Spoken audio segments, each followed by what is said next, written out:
Hello, welcome back. This is Jacob and today we are gonna be continuing the Let's Play for Reverse 1999. So then, last time we finished off the character story for Liang and pretty much saw a epilogue story for Showdown in Chinatown, which is a very wholesome story, with her making peace with Xing Liang and also hanging out with her family at the end. Plus whatever that movie was she was shooting was absolute peak cinema. And absolute peak art, and I am not memeing. That thing was amazing looking. Whoever came up with the art style for that, I know it's very simplistic and very pretty much almost like a child or someone who never painted in their life painted that thing, but that was beautiful and very wholesome. Also, very quickly, a quick apology rather. This episode should have been recorded and out 2 days ago, but because I was focusing just to finish off the voiceover for the current Arcanist story for the past couple of days rather, this whole thing got delayed. Pretty much everything got delayed because of it, but now it's done. It was a fun story, really fun story. Cannot wait for the continuation of that one at any given point in the future, and now I'm free.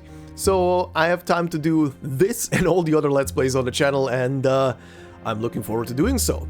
Also because all of this is way easier to record than the Arcanists voiceovers, where I spend 30 minutes to rehearse and practice and repeat a 5-minute cutscene.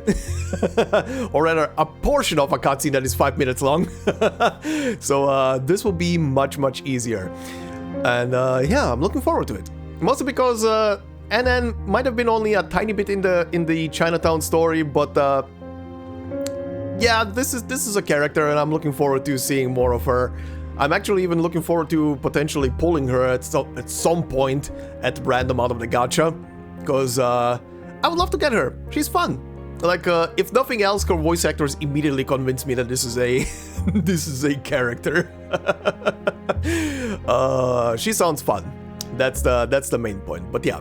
Anyhow, also, if I sound any kind of nasally, I know I'm complaining here at the beginning of the video, but stick with me for a sec. If I sound nasally at any given point during the video, the temperatures here keep going up and down by at least 10 to 15 Celsius. It's insane. I can feel it in my bones and in my entire system. My nose especially. It keeps clogging up. It's like prime pollen season, but the entire pollen season, including a tree, is in my nose sometimes. So apologies in advance. But yeah, I'm looking forward to this thing. But before we head into it, as always, on the previous episode, oh boy, this one will take concentration and a couple of deep breaths. So here comes a warm-up, I guess. Motlekai said, "Well, I tell you, I can't wait for you to play Anan Lee's Anecdote, I see all the anecdotes, but too lazy to read, so just skip all, Good thing you play them, More in the future also, Must play all, I think they made her accent thicker, Her voice lines didn't use many louder, in fact, not at all, God. Okay, I slipped to the end. Why? Why must you make me suffer and then make all of you suffer in return? Good job. Anyway, yeah, that's a warm-up. And yeah, like you also responded down below to pretty much your own comment. There is a voice line for her that that does have a la in there, but I think it's the only one. I was very curious how her voice lines sound after I read your comment, so I found someone who uploaded just the voice lines, so I was listening through those, and yeah, there is literally maybe one that has a la, so that feels like it's maybe an addition that they did here in the Chinatown story to her character. I don't know. I don't know, but we'll see. However, I'm very excited to go through this story. It will make my skin crawl with whatever I'm gonna produce out of this. Hopefully it's gonna do the same for you guys. Good God. I swear I'm not gonna try and overdo it. I'm just gonna try and do the high energy of the character, which is gonna be which is gonna be torturous for myself because I myself am not a high energy type. So this will be fun. But yeah, Motlakite, thank you very much for the comment and for both the cringe and the laughs that I got out of that thing. Thank you. Okay, anyhow, let's see about this. So, Anecdote for N.N. Lee. Inside the penumbra can covered in a layer of dust are stories buried in the depths of time. Huh. Let's see what we have. Thank you. I'll do that in a bit. Okay, reward track. Right. Read story. Let's see. Missing in the night. This is an interesting background. All non-renters, please keep quiet. Uh-huh. The Ghost Master. God, that reminds me of that old strategy game. Where you control ghosts around and scare people. Ooh. Not gonna lie, I see the red symbol there at the end of the hallway, and all I can think is the what was it? It was the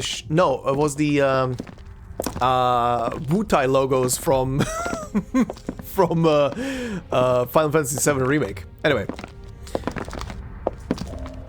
treading lightly through the maze of candles and piled paper, the team moves with deliberate caution, their steps barely making a sound.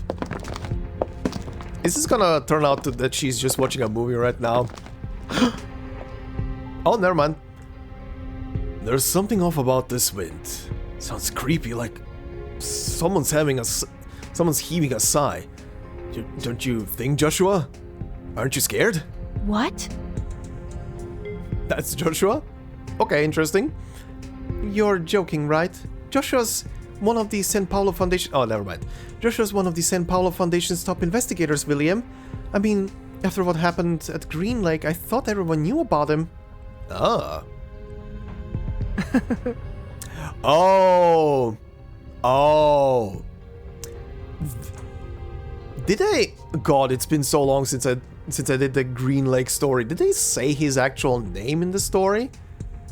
Then again, my memory for names is terrible. I remember Horrorpedia though. I remember that nickname, or rather, code name. Let's try not to pigeonhole people, Millie. And why don't we keep that bit of info under our hats, huh? Once this investigation's wrapped up, that'll be the time for the lead to exit stage left. He squats before the iron door and runs 2 fingers along the floor. This dust is pretty built up. I'd say the disappearance happened much earlier than we originally thought.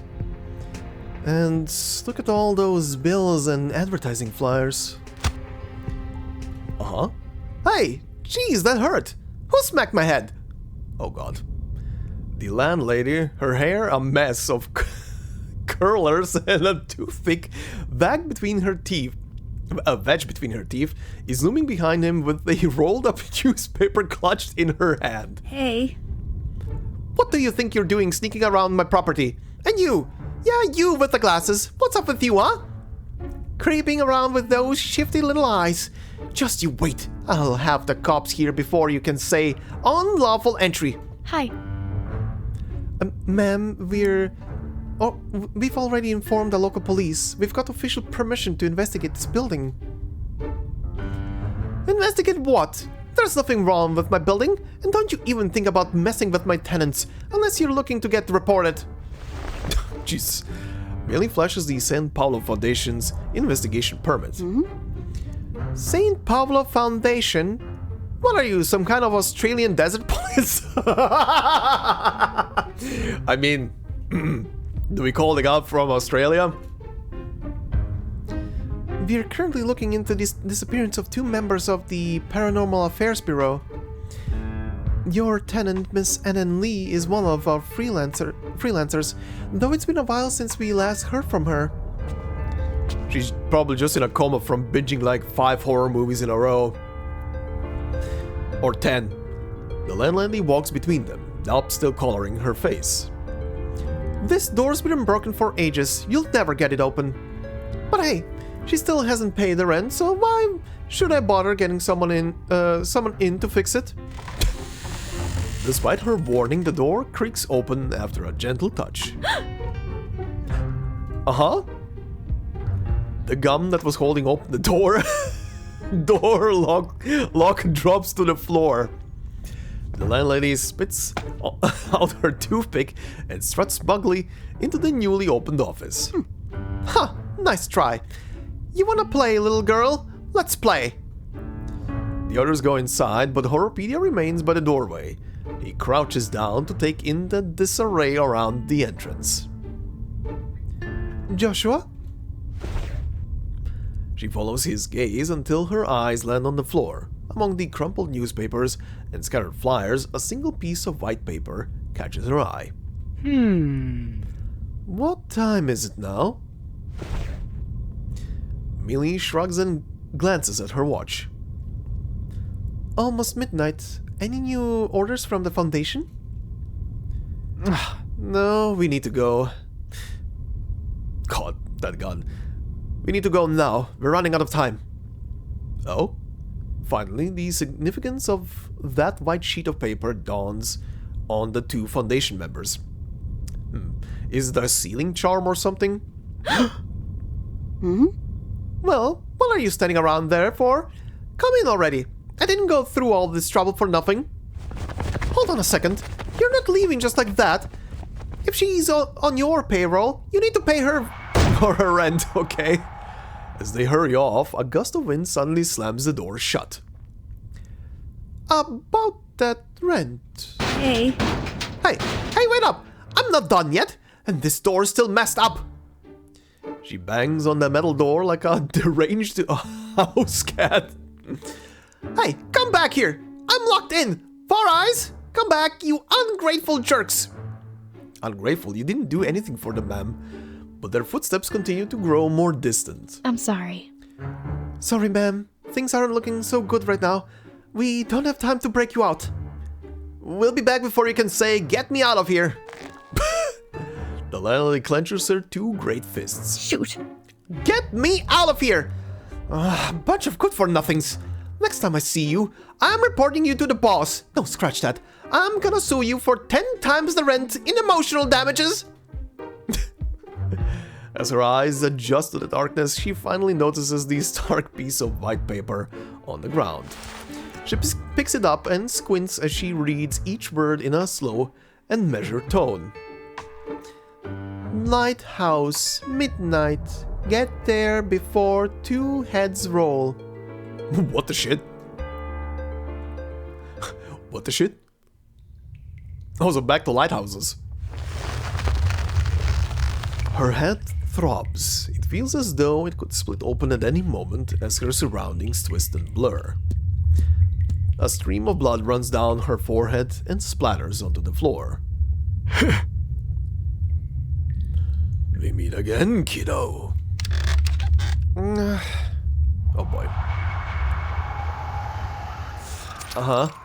Lighthouse. Who?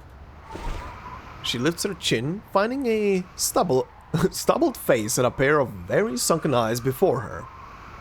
The man's collar is stained yellow with neck grease.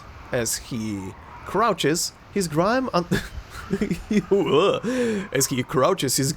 underwear peeks out from his slouchy pants. One hand scratches an ankle to a foot jammed in a loose and tattered flip-flop. What the shit? Huh? Sifu? Well, master, I guess. Wasn't it actually? Yeah, isn't it? Doesn't it mean master? I think.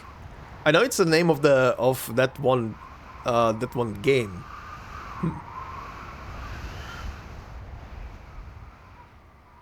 Shit. Is this where it ends? Yep. What the shit? Okay.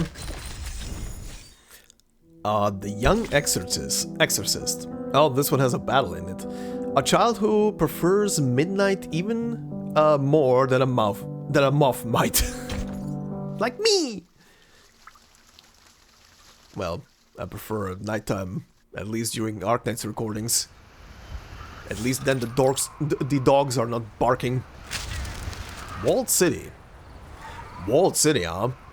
Oh, what is that place called in China again?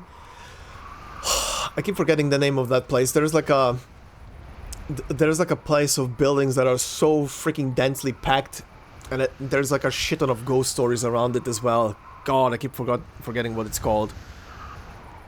Anyway, in this dilapidated walled city, newspapers once laid on the ground by the homeless now flutter and drift through the air.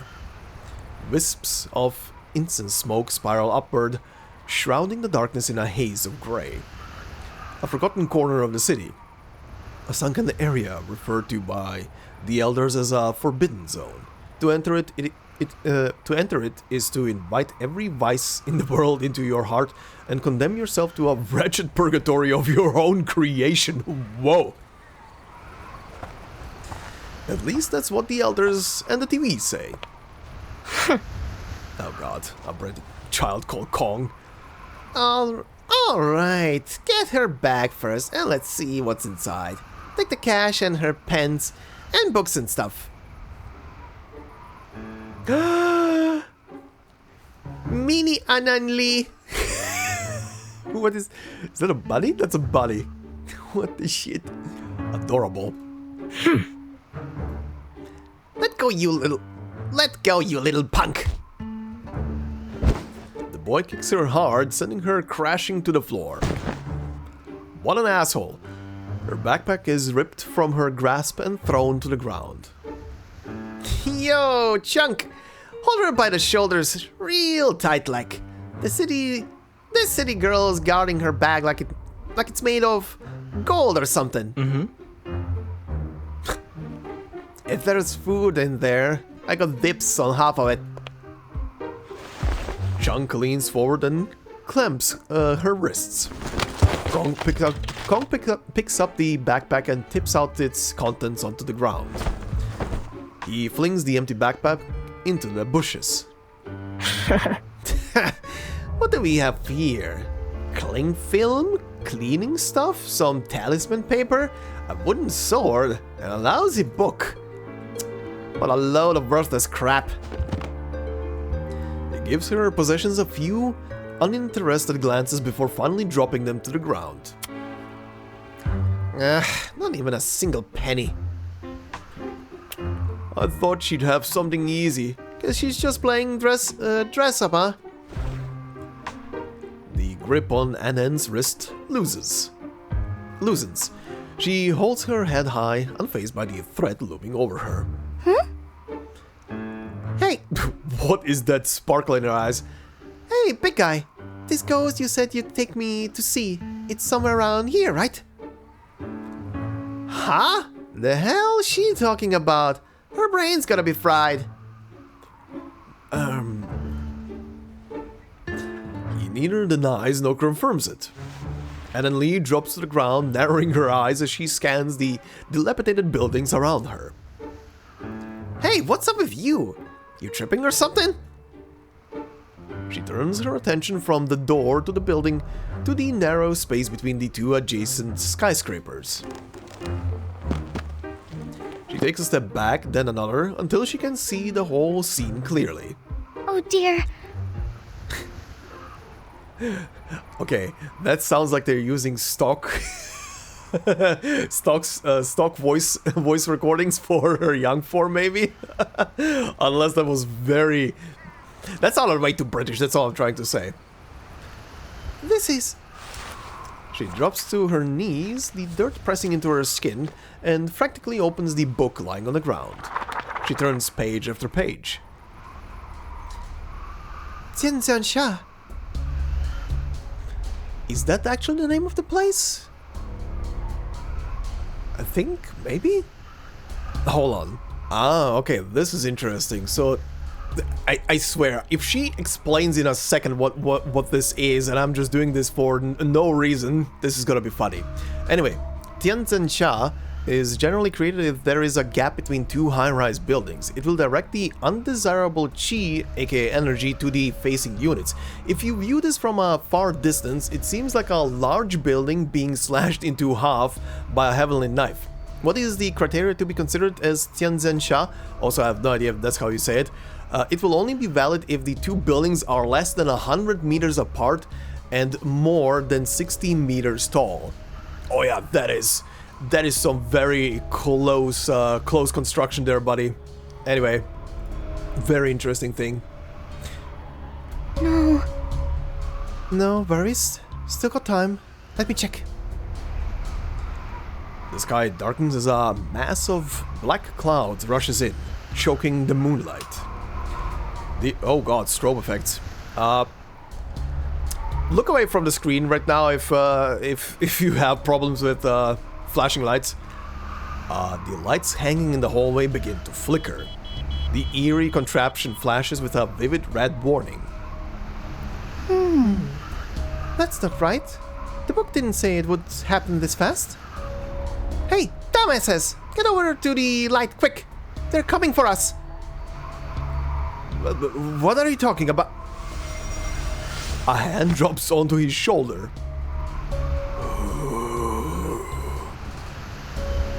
Oh, Jesus. I will kill all of you. Hurry up! Run! She levies a swift and brutal kick to his back. The youngsters scramble into a corner, desperate for somewhere to hide. The young, self-taught exorcist crouches down, clutching her peach wood sword. Even back then, the glasses... Ready. Oh god. Are we fighting ghosts? Are we busting some ghosts here? Okay, a ghost bride in a blood-stained wedding dress, wandering the hallways and humming forgotten songs. Endless marriage. Vow and gift. Okay. And ghost, nameless and restless, a spirit trapped in the cracks between the building's walls. Okay. It does have unique text. Let's see. Good god. Okay, what does your stuff do? Buff, yeah. Oh, sorry, not buff. Attack. Just straight up attack. Cool. Easy la. Okay. Mass buff. Damage 20%. Taken minus 20% for allies. Last 2 rounds. Cool. Thunder Talisman Scientific Version. Lily.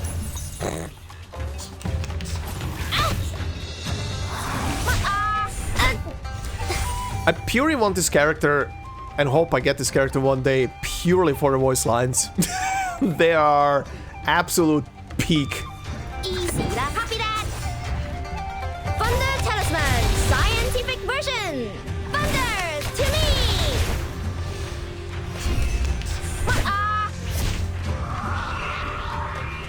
Alright, let's see this again. Easy la. Mass attack, 400% reality damage to all enemies. The caster enters Empowered Incantation 1 status for 2 rounds. Okay. Check. 好先至 check。唔該晒 Lily。陰森森，黑麻麻，盞燈時明時暗，真係好得人驚啊 Damn! That is properly creepy. 我捉你，唔係你捉我啊！ Jesus Christ. The energy of this voice actress. Been out of the game too long, huh? This little one's got some moves. I didn't know Kowloon had such talent. He runs a hand through his messy hair and pulls at the yellow collar of his grubby shirt. He uses the foul scent of booze from the previous night. This is... His toes, which are hanging past the edge of the flip-flops, brush against the book lying on the floor. That Baldy really just went ahead and sold this thing at a small street stall. The nerve of that guy. Totally shameless. One day he's gonna find himself in more trouble than he can handle, and there'll be no way out of it. He brushes the dirt off the book and stuffs it into his pocket. Hey! Hey, old man, what's the big idea, huh? That 13 holy exorcism techniques is mine, you hear me? He pulls the book from his ragged coat and dangles it by 2 fingers like bait. Hey! Hey! Give me that back! Ah! She leaps up, her hands outstretched, yet the book remains just beyond her grasp. Your little ghost hunting game's over, girlie. Oh, what an asshole! He tears the book in 2 and then into 4. White scraps of paper spiral down into the darkness of the lower levels beneath them. No!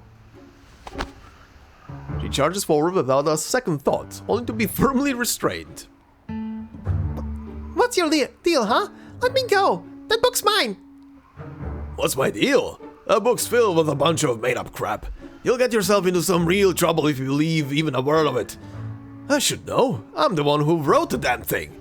Almost lost my mind doing it. Huh? Huh? In the end, ghosts are just the product of collective imagination and mass hysteria. They're nothing but a form of energy shaped by what you imagine them to be, like wind, radiation, or even bad gas. Just a kind of energy you can't see.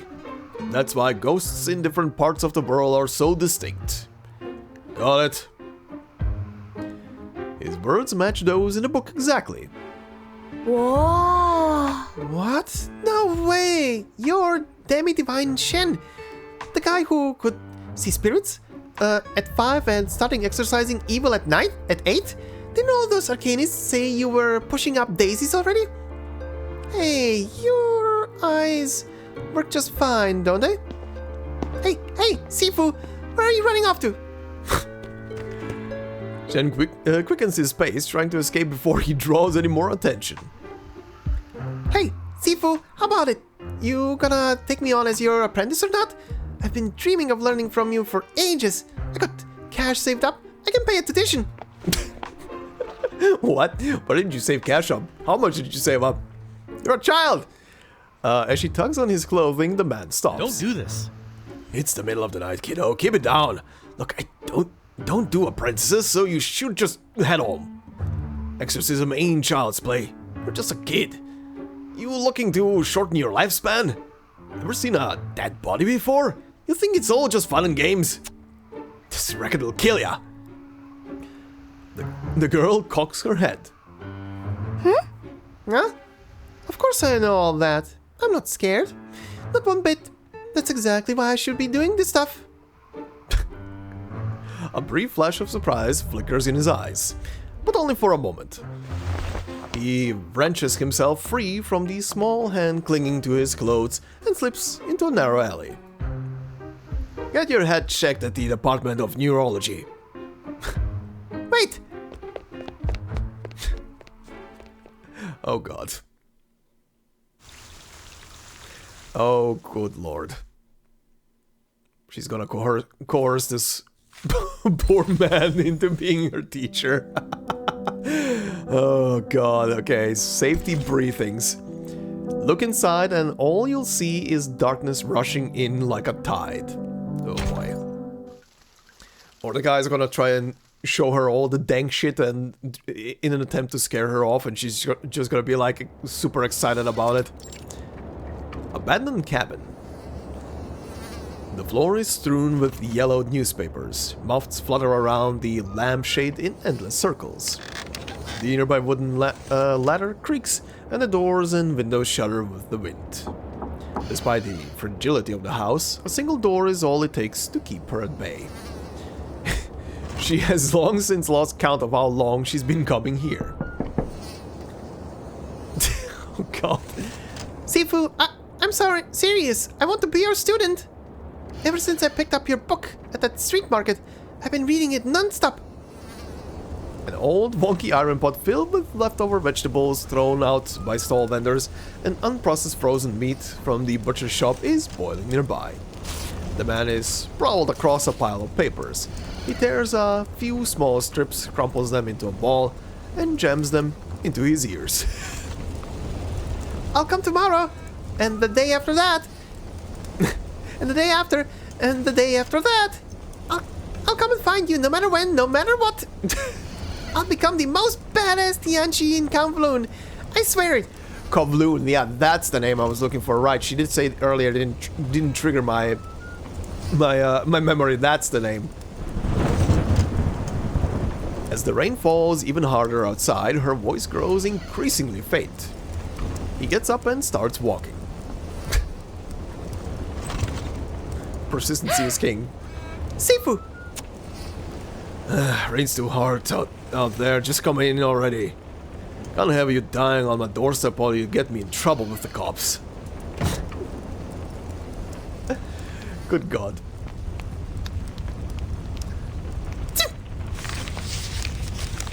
Rolls of toilet paper lay piled on the floor like bandages torn from a mummy. Listen.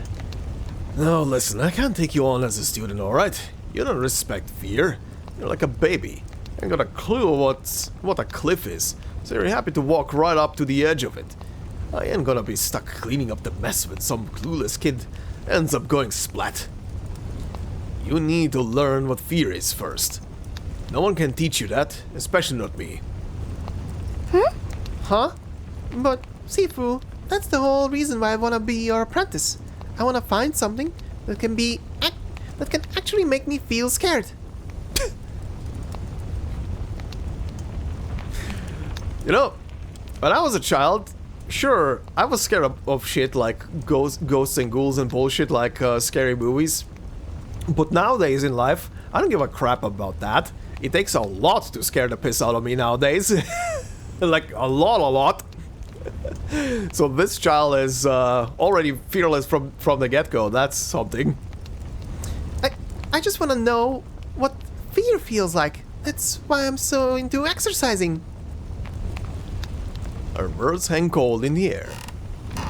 Kiddo, quit trying to make it sound so innocent when you're really just here for kicks. Admit it, you're just another one of those little rich girls sneaking out of your fancy apartment to get a kick out of this place, ain't ya? You wanna know what fear feels like? Listen to yourself. What a joke. Fine. If you don't want to teach me, then don't. But don't start acting like those lame teachers who lecture me all the time. She drops her head as she continues to mutter to herself. I wonder, is she already a fan of that movie that you guys kept mentioning to me that's her like inspiration for a lot of shit? Is she already a fan of that? Is she gonna mention that movie to this guy and he's gonna be like, oh shit, you're a fan? Anyway, she drops her head as she continues to mutter to herself. Chen doesn't utter a word. Instead, he just keeps stirring the bubbling food in the pot. The rain patters outside while the fire hisses and crackles. And then Lee, curled up in a corner wrapped in old clothes, drifts into sleep. Before long, her rhythmic snoring fills the room. Yo, kiddo, this ain't some daycare, you know? He shakes her arm in an attempt to wake her. Then he notices a birthmark on it. Or no, a burn. Oh? Ain't no way this is just a coincidence. Damn it! Uh-huh. Ellipses. Memory. Flashback. Police office. Sources report that the fire on Qing Street has left 4 dead and 3 critically injured. Authorities have apprehended the suspects, and the survivors are currently under police protection. Turn that off. Don't wake the girl. If it weren't for Specialized, this arcane case would have been dead in the water, and we'd be back on patrol duty. But we can't just keep the kid here like this. Does she have any other family besides her parents? Are we gonna have to send her into foster care? He glances at the girl on the couch, she's lying still with her back to them. She has a distant aunt. Says she's on her way. Unseen by the officers, her eyes remain open, blank, and glued to the wall. This kid's something else. Stared right at her parents' burned corpses and didn't even flinch, not even a tear. Vertis, when the officers showed up, there were dozens of ghosts closing in on her, but she was just huddled completely still with those burns on her hands. Wasn't trying to get away or anything. She didn't come in for a statement until we'd cleared her parents' bodies. The bodies were alright, but man, the way her eyes are always just staring like that, I don't know, it creeps me out. I swear I haven't seen her blink. Yeah, doesn't cry, doesn't laugh, just has that blank, dead expression on her face. She doesn't act like a kid at all. Shock? Or maybe that's just how her brain functions with stuff like that? They say that only the possessed don't get scared like that. The officer adopts a deliberate grim forward. Maybe this kid isn't even human anymore. You should see the look on your face. Relax, I'm just messing with you.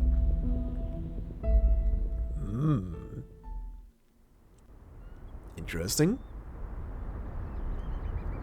Sunlight creeps in through a crack in the door. Okay, so how and why does Chen know about this? Was he a police officer?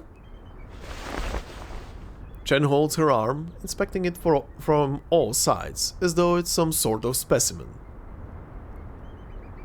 You done yet, Sifu? My arm's getting stiff. You said this car was from the big fire on Qing Street a year ago, right? He lowers her arm, but his eyes repeatedly flick back to it, as if needing further confirmation. Does that mean you're the girl who was on the news? Your parents? Oh, so you know about all of that, Sifu? Guess I'm pretty famous, huh? Anan rubs her arm, her demeanor unexpectedly composed for someone so young. She makes it seem as though the tragedy was just another everyday occurrence. I never thought Lady Luck would find me this fast. The heavens have smiled upon me. You don't know how wrong you were, you blind old fool. Huh? What are you talking about, Sifu? He stamps out the fire, a cryptic grin curling at the corners of his mouth. A mix of relief and intense satisfaction washes over him, like when you tear open a scab to savor the pain. You're really dying to be my student, huh? Alright, kiddo. Let's do this. He flings the door open in an almost mad frenzy, grabbing the girl's hand as he charges out. Oh, Sifu! Where are we going now? Under the bridge! Huh? Under the bridge! Okay. Cars rush over the bridge above, their thunderous roars reverberating through the arcs and rumbling beneath their feet. Beneath, a crowd of customers bustles, each of them seeking to know their fortune. One merchant, who was previously on the verge of tears, beams with joy as his fortune is told. Meanwhile, a group of foreign tourists smiles fade as a palm reader issues them a solemn warning. Each customer dreams of seeing what lies beyond Destiny's Veil. Though some spend their last coin here, others strike it rich with Destiny's ultimate jackpot. And that is how this location, known only as Under the Bridge, has earned its infamous reputation. Here, crush this talisman into pieces and eat a little 3 times a day after meals for 3 days, and all will be well. Thank you, Master. You're a lifesaver. Hold on. Wait. The blind fortune teller sniffs the air, detecting a familiar odor. Wow. Wow, Sifu! I didn't know there was such a big place down here. Could open a new office down here. You don't want to live here? Hurry it up, kid. Ain't nothing worth seeing here. He pulls Anan as she tries to take in her surroundings, her head swiveling as she tries to see it from every angle. A hand grabs his collar. Well. If it isn't Demi-Divine Shen, I thought you'd already made it big. What are you still doing walking around under the bridge, huh? Huh? Aren't you supposed to be blind, mister? She waves her hand in front of the fortune teller's sunglasses. Even a blind man can light a lamp. Blind eyes don't make for a blind heart, missy. I had already foreseen his return.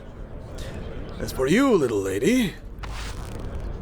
He snatches Anan's waving hand and grips it tight. Remarkable bones. What a fine specimen you are. Your destiny is in perfect balance after surviving such a calamity. Certainly not one to be confined by anything. But your parents... It's too soon. Far too soon. You shouldn't have brought her here. Hey! Hey, let go, you blind old fool. Shen's expression turns dark as he drags Anan off. Sifu?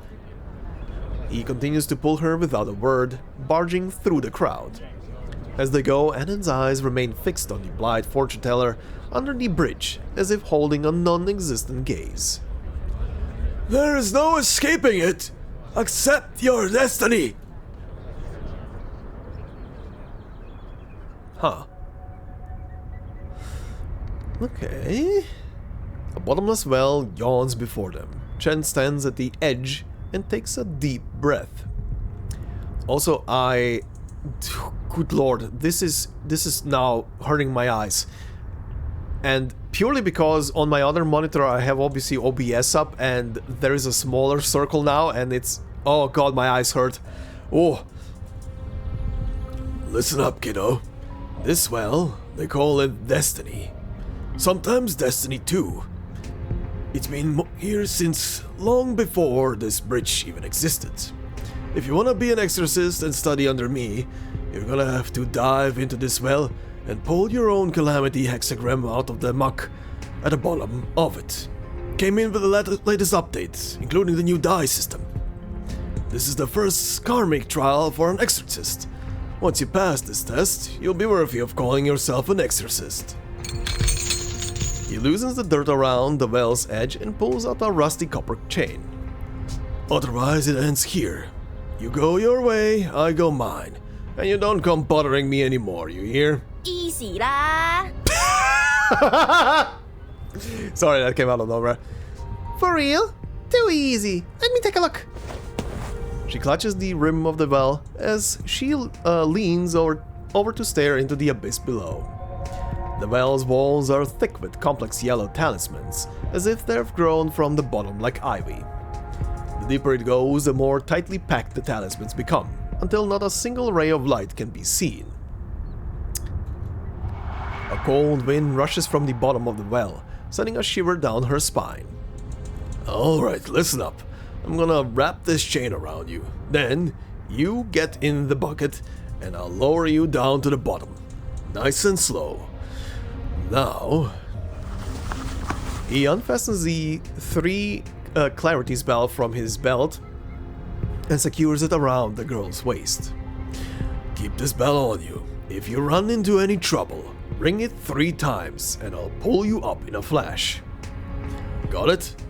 You want out? You ring the bell. Copy that. Got it, Sifu. You know I'm not owl. Darkness doesn't scare me. I can handle it. I'll pull that calamity hexagram right out.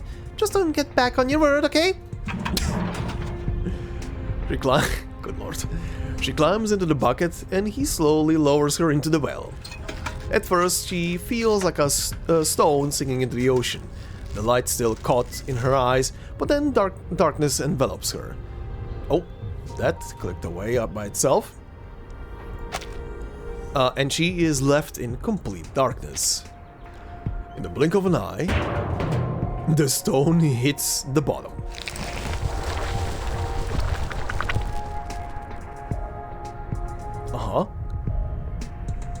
She doesn't know, does she? That you've never been to the bottom of the well, never faced your own trial. She doesn't know that you were the one who performed an unlicensed exorcism and burned down those buildings a year ago. Oh. Oh. Oh, yes. I know she's the orphan who made the headlines. The cops might not have pinned it on you, but the karma you've sown, you'll reap it in time. And no Tianchi has ever let anyone so young go down the well. Even if she does come back, she'll be in a trance for days. Some of her 3 souls and 7 spirits are bound to be lost forever. You're totally unfit to be an exorcist. You realize that, don't you? You've already hurt so many people, and now you're going to hurt her too? You blind fool, just wait and see. One calamity cancels out another. I brought her here. If she doesn't survive, her calamity will bury mine, and I'll finally have peace. Wait, if she doesn't or does? What did he say? If she doesn't, okay. Once she rings the bell, our karmic connection will end, and we'll both be safe. We'll part ways at peace, and there'll be nothing owed between us. My Sifu up in the heavens, I shouldn't have given you my eyes. It's not too late. There's still time to make this right. The blind man lunges forward and tries to lift the chain with his bare hands. The tremendous force carving bloody gashes into his paw. But the chain remains unmoved. It's pointless. This is her trial to bear. No one intervenes unless that bell rings. Heavens, this is terrible! If her trial leads to her end down there, you won't get away with it! It's worth the risk. Who knows? Even a bicycle could turn into a motorcycle. Okay, a bit ruthless, buddy. That is a bit ruthless, buddy. Red binding thread. Oh, another battle again. Untie the binding knots of fear.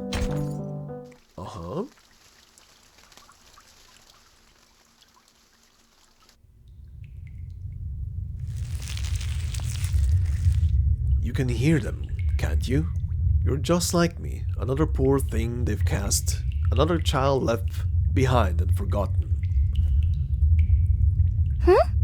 What was the second one? You're just like me, another poor thing they've cast aside. Huh? Where's that voice coming from? A cop's walkie-talkie? Or is it some kind of off-screen narration thing?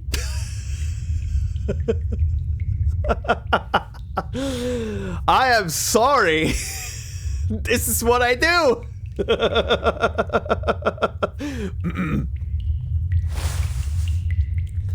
Her hand brushes against the well's wall. She feels the damp moss clinging to it. The well's bottom is inescapable. The stones form a cramped, stifling cage. God, being trapped at the bottom of a well. Ugh. Where's Lassie? Hold on. The moss. Is it moving? As the moss creeps and crawls like 1,000 centipedes, ugh, the wall fades away. Hey, fog wall. Now I can feel you too. Uh-oh. Oh, flashback. Ow, my eyes. Oh. Little Rooney? Okay, Big Mouth. Think you're so special with those yin-yang eyes you're always bragging about, huh? Then have fun sleeping in here tonight. He pats the metal cabinet bound in chains. I hear this old crasum gets real lively around midnight. Since you were so happy to mess up our plan and get us in trouble, how about I give you the chance to see a real ghost? Yo, pour some of the crow's blood on the cabinet. You're her bestie, aren't ya? Let her a hand, won't ya? Oh boy. He pulls at the girl's hair, pushing her roughly toward the cabinet. I don't want to do this, and I'm sorry. Oh boy. Anan stares through the gaps in the cabinet. What am I doing here? Wait, is this like one of those creepy movies where I have to relive all my fears and sadness? Basically only messed up stuff that happened to me all over again? Then I must be the main character. This person. Then I must be the main character. I'm gonna level up and beat the crap out of all those creepy creepsters. But hang on, I'm not scared one bit. So, doesn't that mean I won't level up at all? Ow, flashbang, ow, my eyes, ow. Jesus Christ, the story. This is... I've been waiting for you down here for so long. You do remember me, don't you? The darkness under the bed? Wow. Very original. Those old dolls you threw down here. Their bodies have really come in handy. Numerous twisted hands extend from beneath the bed, grabbing and clawing at her ankles. She's gonna be excited about this. Oh, never mind, that's battle. Ooh, nice sound effect. Oh shit, doll fiend. Oh, this thing? A monster assembled from abandoned dolls. Dolls are often forgotten under beds. In nightmares, they reach out for the children who left them below, longing for their familiar embrace. Oh, nice. Fragile mind, mind crush, spirit reversal. Ah, 翻工啦 Yep, it's this thing. All right, let's do this. Easy la. Copy that. 唔該晒 Lily。Thunder Talisman Scientific Version。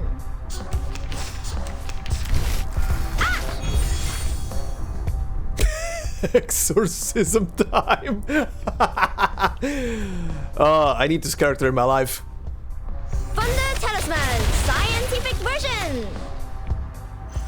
梗係我捉你，唔係你捉我啊！ Destroyed. Or rather exercise. The arms drag her, their sharp nails scraping her legs and drawing blood. She slips and falls. Soichia, stop tickling my feet. You guys seriously need to work on your technique. Hey, you're doing it all wrong. And couldn't you clean your nails first? How's your customer supposed to feel comfortable with them all dirty like that? Let me show you how it's done. What? What was that? She clutches one of the bloodied hands, folds the fingers, and demonstrates by scraping the knuckles across the sole of her foot. Hey, the old messenger guy downstairs from my place says, this is the Yangchuan Point. With all the time you spend under the bed, it's no wonder you're always getting headaches. So damp and humid down there. Now, how about this one? Just as her best massage course nears its end, a blinding white light interrupts her. Oh god. Flash again? Ah! God, she scares monsters away. Is this how I look when I play horror games these days? I see a monster and I run at it. Just sadly, the monsters are programmed so they don't piss their pants, I guess. Anyway, decaying corpses, their flesh half rotten, slowly crawl through the mist. Their tortured cries fill the air as they drag themselves forward by their teeth and half-severed fingers.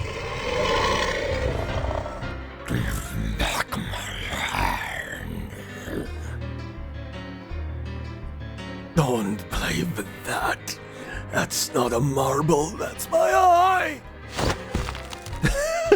What's she doing? And then bounce from one gravestone to another like a cat, glancing down at her pursuers below. Auntie always says, turn the other cheek. If you can catch me, I'm all yours. What the shit? This well is... it's so boring. This well is about to spit her out. She's about to rock it out like a firework. As everything darkens once more, the walls draw inward, curving and forming a ring around her. In the darkness, a soft glow emerges from the soil, sparkling in scattered clusters. Huh? Back already? I'm not done having fun yet. A boy sits in the corner, curled up like a ball. His thumbs are fastened together with a red rope. Ooh. Huh? So you're the one who's been yapping all this time? It's my job to figure out the fears. Oh god, this is going fast. Okay, yeah. Okay, finish your thing, because it's gonna auto-scroll. Yep. Thank you.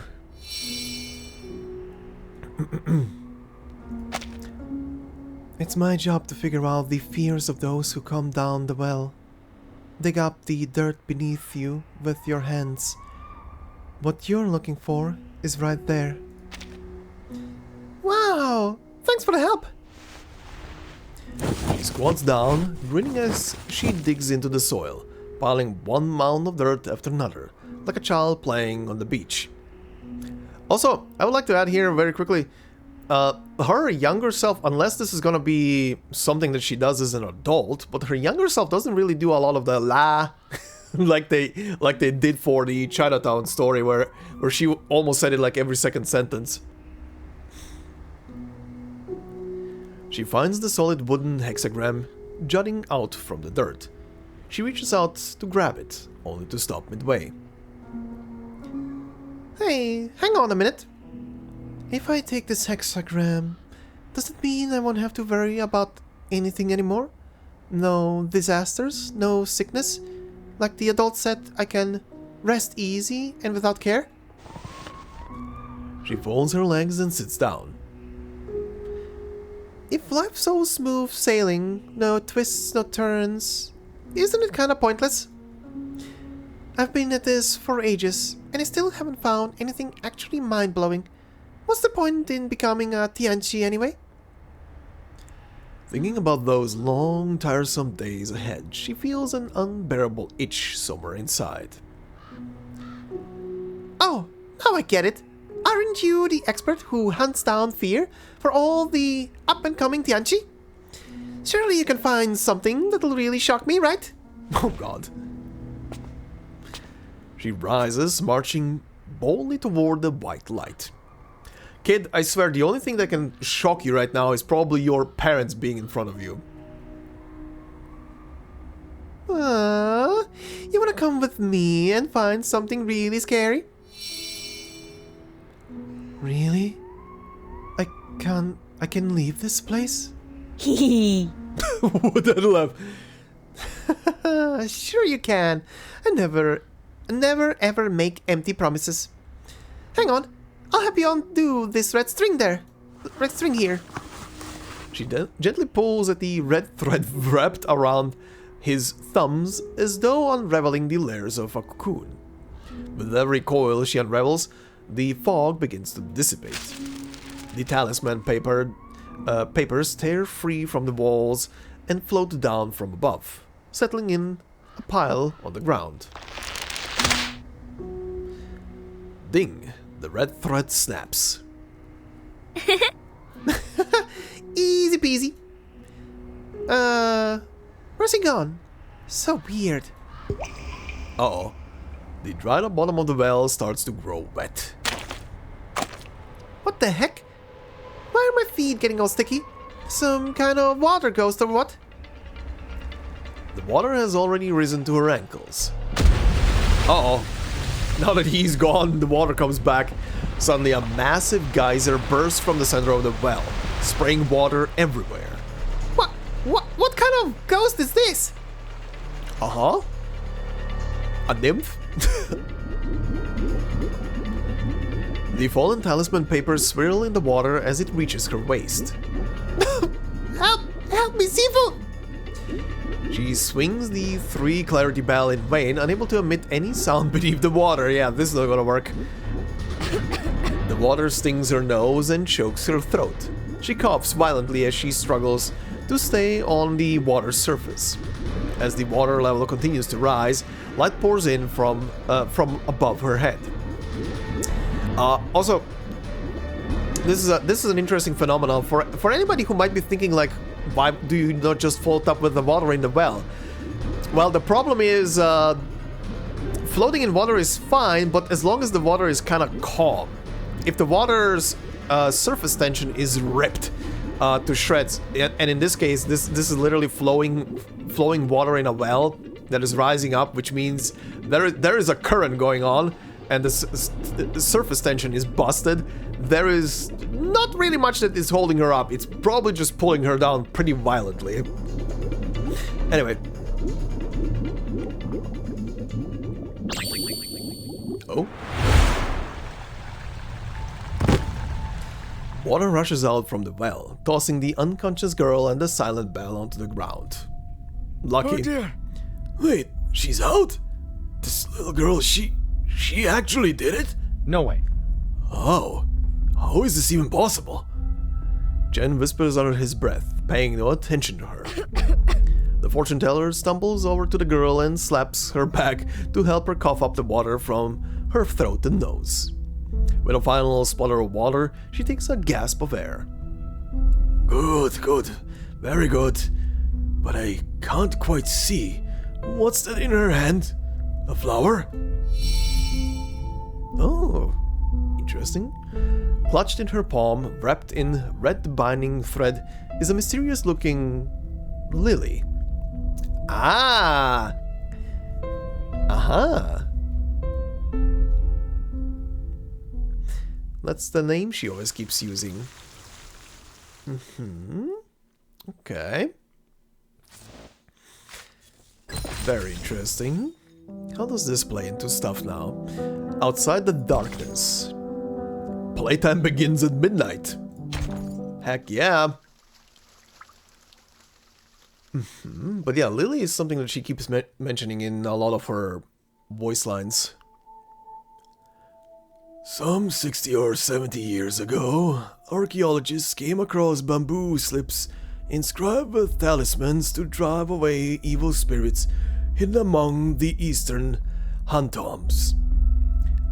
Han? Along with the dozens of sealed wells. The story behind these sealed wells remains a mystery. The professor studying those ancient texts refused to speak about them. My master's master and those before him all said the same. This destiny had been a dry well for centuries. Now a spring has surged to the surface, and the well overflows. Maybe its mission has come to an end, now that it has crossed paths with that girl. Our karmic bond with Under the Bridge has ended. No need to watch the well anymore. You can take her back now. Stay away from her and stay out of trouble, and maybe you'll avoid your own calamity. I know where to draw the line. He chooses not to respond to the blind fortune teller's words.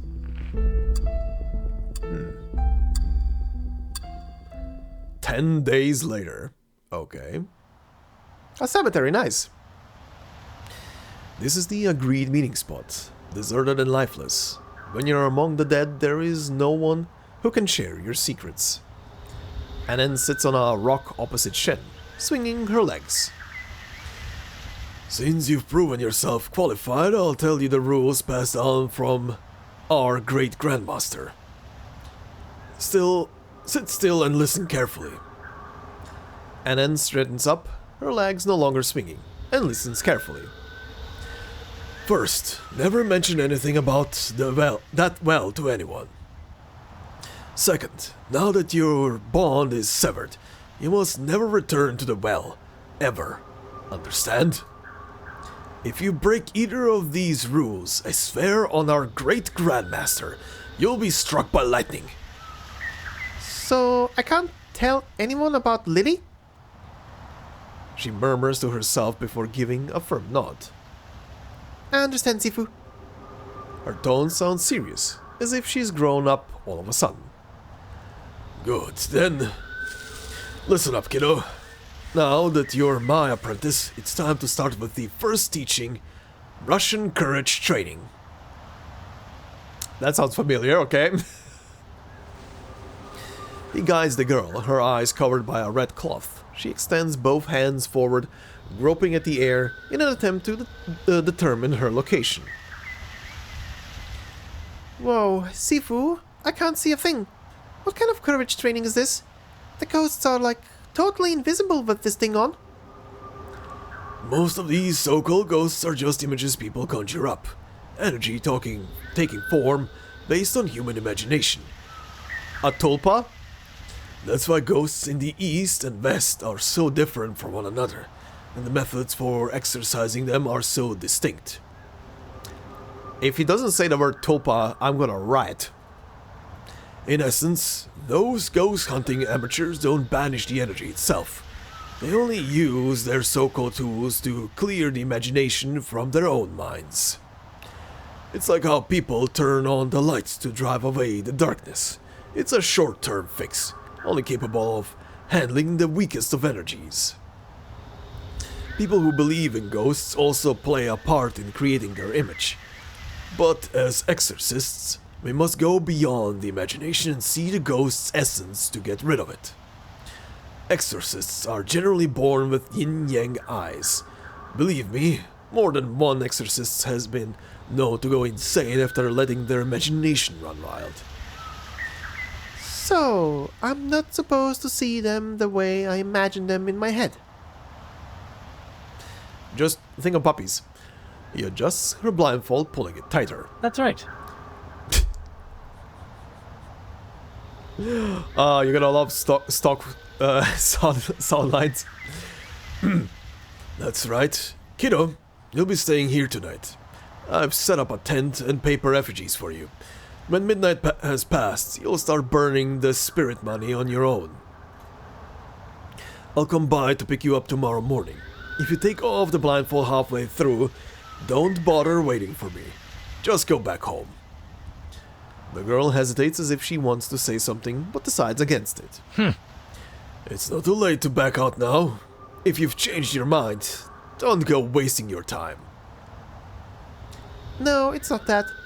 Sifu, I've been meaning to ask, how come you're not afraid of ghosts, but you're afraid of that calamity of yours? I heard you guys talking when I was at the bottom of the well. That old blind man was saying something about me being your calamity, and some stuff about karma. Is that really how it works? Chen goes quiet. He didn't anticipate this. You heard? A cold laugh escapes his mouth. A gust of wind rushes through the cemetery. Ain't you worried that I'll leave you here to die and no one will ever find out, kiddo? The girl cracks a smile, as if she's just heard a twisted joke. Sifu, you wouldn't do that. I know you're not cut out to be a bad guy. Chen waves his hand. My calamity is ordained by destiny, and no avoiding it. Since I haven't gone down the well, it'll come for me eventually, and you'll be the one to lead it here. I'm only willing to teach you because I know you won't be able to handle it, and my calamity will be delayed and ultimately averted. As for ghosts, they're no big deal to me, not a real threat at all. This place, though, it's haunted as heck, kiddo. Be careful, or you might end up covered in blood with your head split open. See you at sunrise, kiddo. Sir, a night like this is way too fun to pass up. And with Lily here, I'm gonna be just fine. She holds the unblossomed lily close, squatting down like a devoted believer. Time passes. Dawn.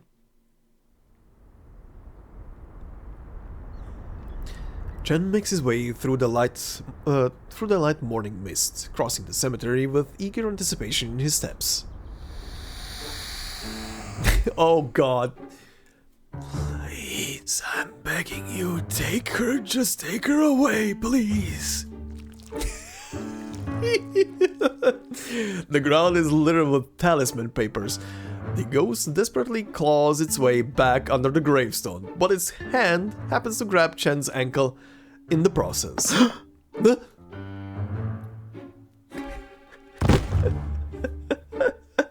Thrown off balance, he plummets to the ground, his head colliding with the gravestone on the way down. Ow! Whoa, Sifu, is that you? Anna finally removes the blindfold. She dashes forward, ignoring Chen and grabbing the fleeing ghost. Hey, wait up! This brick's not even fully charged yet. Boss, I just need a bit more. Were you taking a nap?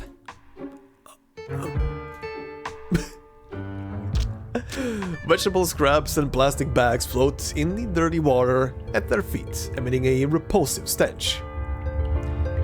Sifu, what kind of ghosts are we hunting now? It smells so bad. I'm gonna have to scrub for 3 days straight to get this stink off. One more thing, Sifu. Your head's really okay? He waves his hand once again. Oh my god! What the shit happened to you? Didn't you just bump your head on the gravestone or... Oh my god, what the... It's nothing. This time I'm taking away all your exorcism tools. Tonight... Oh, this is a couple of times, I guess. Tonight you're gonna have to survive in this stinky ghost hole all by yourself. If you wanna be an exorcist, you're gonna be adaptable, like those alchemists in the mountains, grabbing whatever's at hand. Whether it's a toilet plunger or your grandma's dentures, you've gotta use whatever works. Think outside the box. Don't just rely on those talismans, wooden swords, herbs, and foxtails anymore. Still, you should take this protection amulet. It could save your life if things go south. Wow, thanks, Sifu. What about Lily? I can take her too. She holds the delicate little She holds the delicate lily gently in her hand, as if holding a sleeping kitten. Up to you, kiddo. I'll pick you up tomorrow. No, scratch that, in 3 days. Oh, Jesus. He holds his bandaged head as he walks. 3 days later, as he walks, wincing and muttering to himself as he goes. Kiddo! Kiddo! That's strange. Where'd she go? I don't know, you left a kid in the sewers. He approaches on tiptoe. His flip-flops making a faint pap-pap sound on the wet ground. Damn, kiddo. I thought you were made of stronger stuff than this. I was starting to think you could take on anything. Well, I guess I'm still your Sifu after all. And since I gave you that protection amulet, you should have made it out here alive. Guess I'll show a little mercy and find the thing for ya. A rumbling comes from deep within the tunnel, the vibrations creating ripples on the water's surface. He looks up. In the distance, a swarm of ghosts rushes toward him, as if fleeing for their long-departed lives. Oh, God. Hey! Hey, it's broad daylight. Where are you all going? Isn't that just asking for trouble, running out there like that? Come on, lighten up. Come back and help me get my Tetris up and running again. It's so boring here. I promise I'll take good care of you this time. Where's that voice coming from? Please, help me. A ragged glove carried by the ghost is flung over Shen's head, turning everything black. Huh? Get this thing off me! It stinks! Huh? Looks like one little fishy slipped through the net. Come on, time to come to mama. My little power-generating hamster. Oh my god, she was using the ghost as batteries.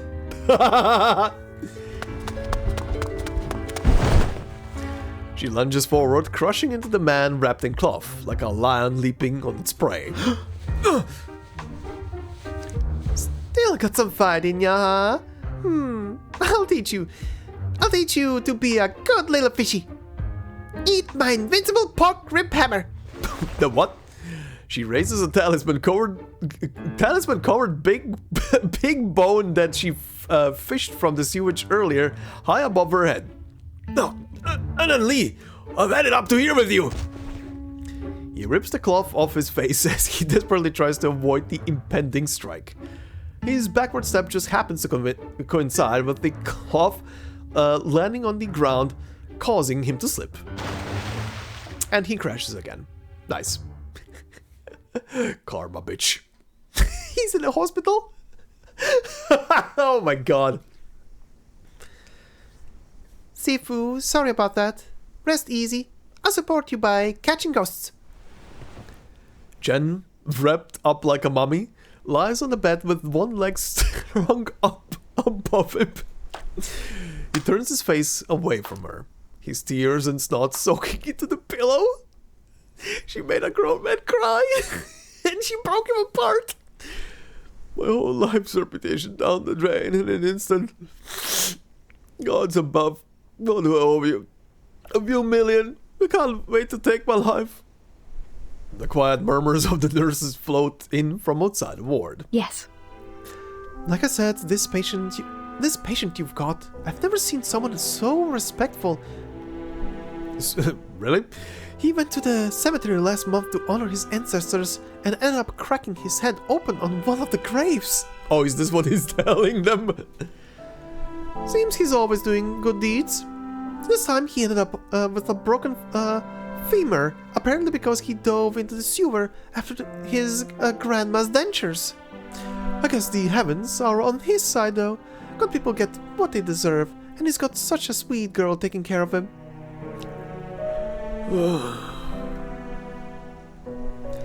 Hey, Sifu, you haven't eaten in days. How about a nice apple? She raises the peeled apple in her hands to his mouth, but his lips remain firmly sealed. He's pouting so hard.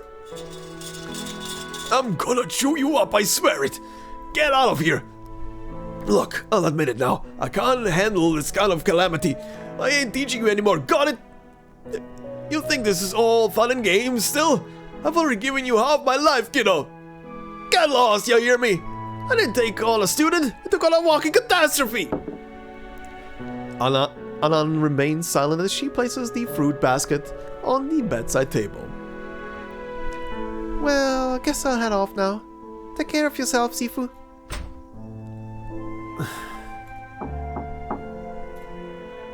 What the hell do you want now? If you're gonna go, just go. Mr. Shen? The nurse enters with a tray, a slight look of surprise on her face. That girl just now asked me to bring over your liquid meal. She said you'd rather take care of yourself. I get it. Proud man like you aren't the kind to ask for help. She bends down, wiping the tears and snot from his face.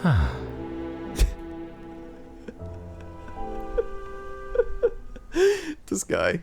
3 months later, okay. We're skipping ahead. Look, even the bug mirror at the door is broken. This place definitely has some dark energy in it. It's totally cursed. No wonder that rich guy spent all that money. Exorcists, priests, monks. He hired them all and still nothing worked.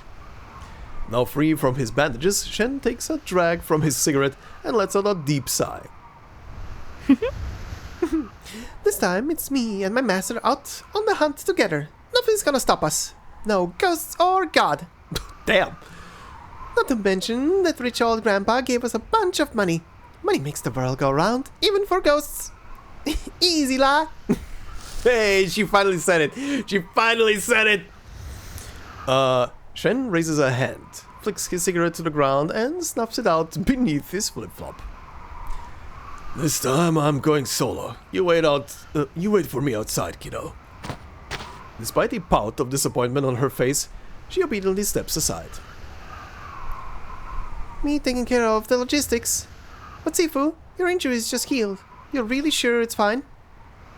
Or we can swap places if you're worried I'll bring you bad luck.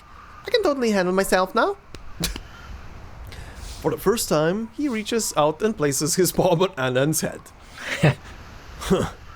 You're a real pain in the ass, kiddo. But as a master, letting my apprentice take the lead would be like abandoning all the lessons of the past. Okay, now we're back to wholesome. Now they made peace. Now they're actually master and apprentice, huh? Nice. This time I'll be wearing the 3 clarity spell. If you hear me ring it, pull the rope and bring me back up. If it doesn't work, you get yourself to safety. Hey! He's doing it. Got it? Anan gives a reluctant nod. Sure. Catch you later, kiddo. He quickly disappears into the darkness beyond the door. Half an hour passed. 1 hour passed. The sun descends from its place high in the sky, and Anan's shadow stretches longer and longer until it has almost completely vanished. Sifu. She bangs on the door, but there is no answer from the other side.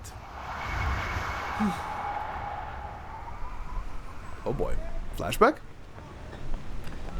Young lady, I haven't come across lines like these for a long time. You've faced many calamities already, but your life force is more resilient than a 1,000-year-old tortoise. You're not like the rest of us. And the lily on your waist, an object of such extreme yin, even though its moment has not yet arrived, you've managed to bring it under perfect control. I have to admit, quite amazed. My path is but a humble one. I can't do much to change your destiny. That's not what I wanted to ask. Old man, I just want to know. If I bring bad luck to people, if I'm their calamity, does it mean I have to stay away from them? Any way to, like, get rid of the bad luck I bring? You want to change someone else's destiny? Young lady, karma will always catch up to you. No matter how strong your life force, you can't go against heaven and earth. It's best to just leave other people to their own destiny. And besides, if you're their calamity, that means there's a karmic connection between the two of you. They're the ones who have wronged you. There's no need to bring misfortune upon yourself. She clutches the protection amulet in her hand and shakes her head. I've made up my mind. No matter how tough my destiny gets, I'm not running away. Then, there's only one way for it. You'll need to stake your own life against the calamity you've drawn upon yourself. If your calamities intersect, you'll either both die or the slate will be wiped clean. But if you've made up your mind, do exactly as I say. Carve a slit 3 cons below the lower left section of your palm. But remember, once you do so, you must resolve your calamity before the cut heals and forms a scab. Otherwise... He suddenly falls silent. Otherwise? Anan stares at the nail clippers in her hand, opens the palm of her hand, and counts 1, 2, 3 cons with her thumb. Hang on, Sifu. Ow! She grits her teeth and makes a as deep a cut as she can bear to ensure she has the most possible time. Bear to ensure she has the most possible time before it heals. A thick line of blood pours from the wound and drips on the ground.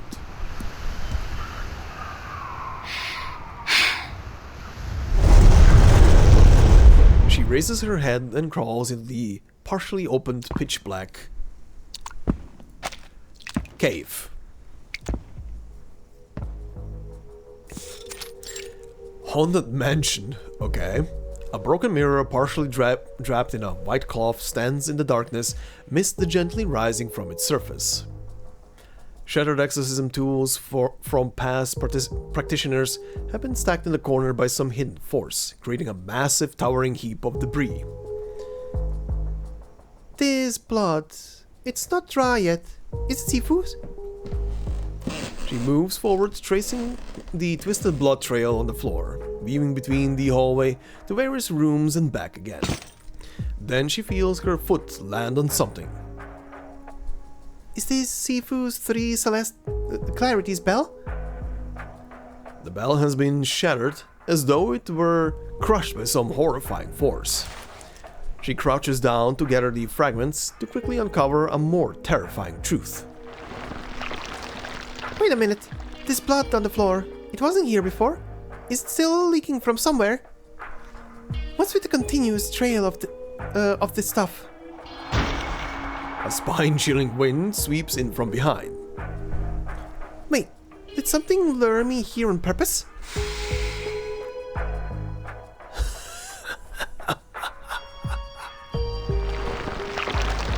Blood continues to ooze from the floor, and in the mirror before her, ghostly figures begin to form. Who's that creeping up behind me? She turns around only to find no one. Sifu, where are you?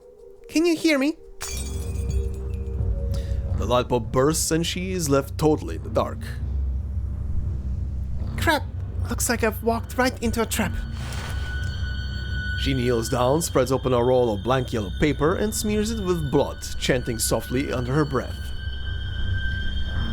Holy yellow-robed warriors, sever these evil spirits, banish these demons. Crush the wicked, annihilate their kind, command the execution of evil, in accordance with the Jade Emperor's decree, to cleanse the 3 realms. She knocks her teeth 3, 6, 12, 24, 36 times.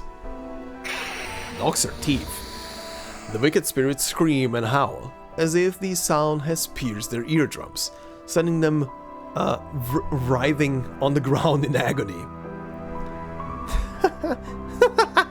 Looks like it's working, but why is my head so dizzy? Did you lose too much blood? Blood is still pouring out of her wound. It trickles down her palm and drips down to the floor. Is it because I'm losing blood? But wait, it hasn't scabbed over yet. Great, Sifu, your calamity. There's still a chance. As her head grows lighter, she loses her balance and stumbles to the floor. On the walls and ceilings, arms begin to form, their deformed shapes reaching out toward her. Stay behind me, Lily. Amidst the darkness, the flower bud begins to tremble.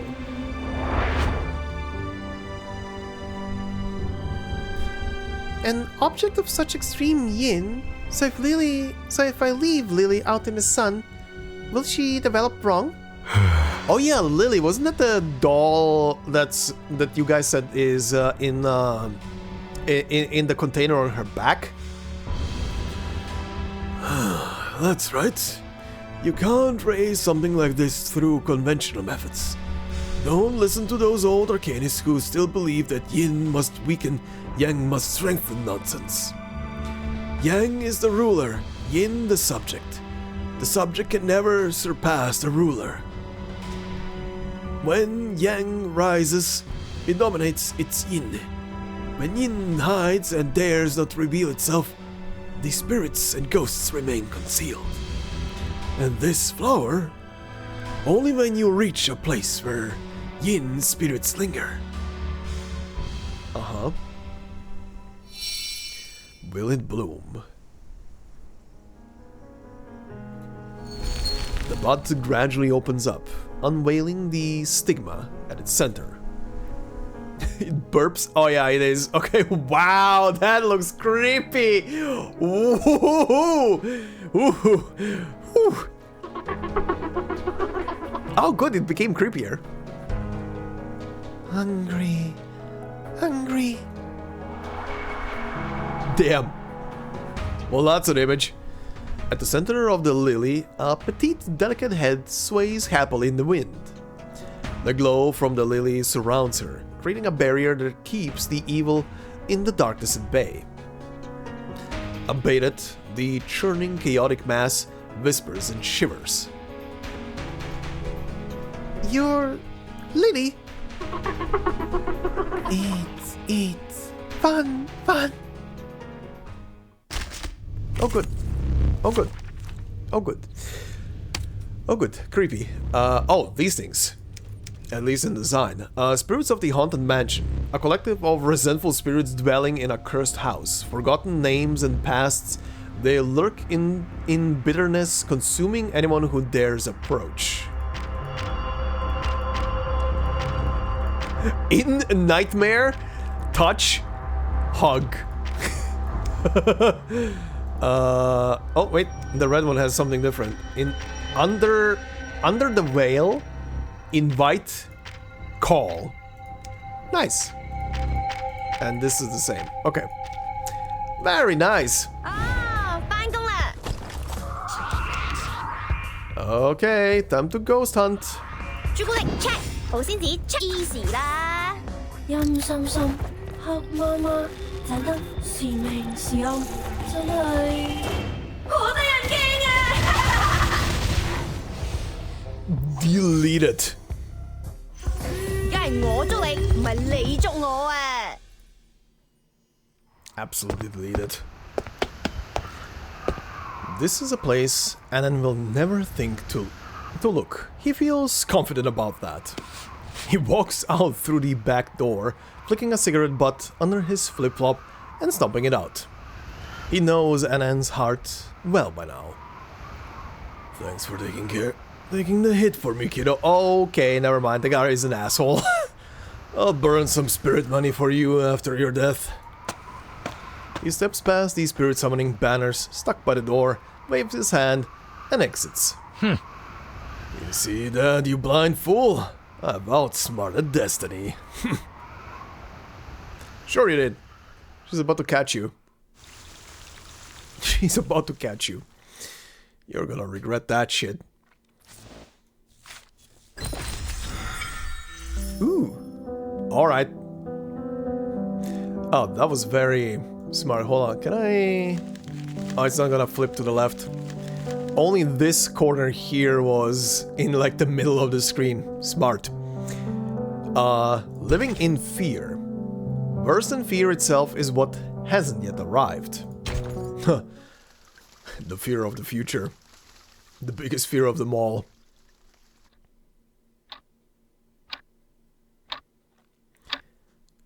The night before I left the country, I kept thinking, once I get there, I'll be able to break free from my calamity once and for all. This time I'll start fresh, open an exorcism agency in Los Angeles, and live a decent life. A life better than I've ever lived before. No more lying on old newspapers, no more eating half-cooked food, no more looking in the mirror to find this stubborn face staring back at me every day. No more stinking, worn-out shirts. I made contact with the local paranormal affairs bureau over there. They'd been looking for a Chinese exorcist. What if... But I forgot something. I forgot that when you reach a certain age, you realize that there are bigger things to fear than ghosts.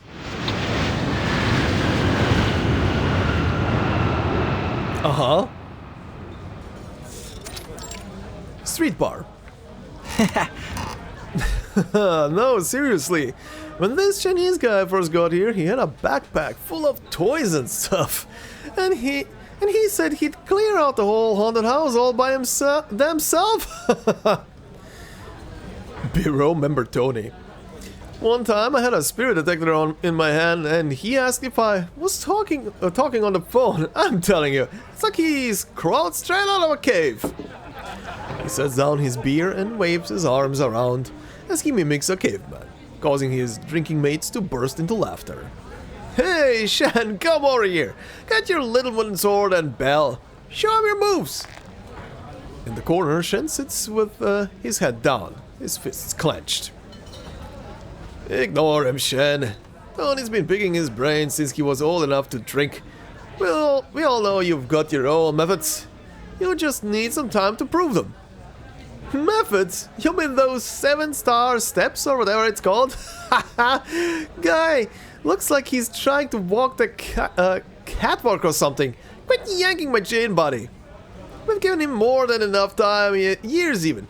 And the only thing he's gotten better at is making us laugh. I mean, seriously, is there anything he can do? I'm leaving. See you tomorrow. As he stands, the others fall silent, their eyes following him as he leaves. Then another round of laughter erupts. Ah, Ruth, I've never got tired of seeing you try to play the good Samaritan. Cracks me up every time. I'm serious, Tony. We finally got someone around who can bring a little entertainment around here, and you want to chase him off. Besides, he makes dealing with stuff in Chinatown a hell of a lot easier. You've probably heard there's a new exorcism agency in Chinatown. The St. Paulo Foundation's already made contact with the girl who opened it, gave her the green light. Oh god. Her stuff's the real deal too. Makes Shen's stunts look even crazier. Not even the people down in Chinatown buy what he's selling anymore. What's her name? It's kind of weird. She's called Ann Lee.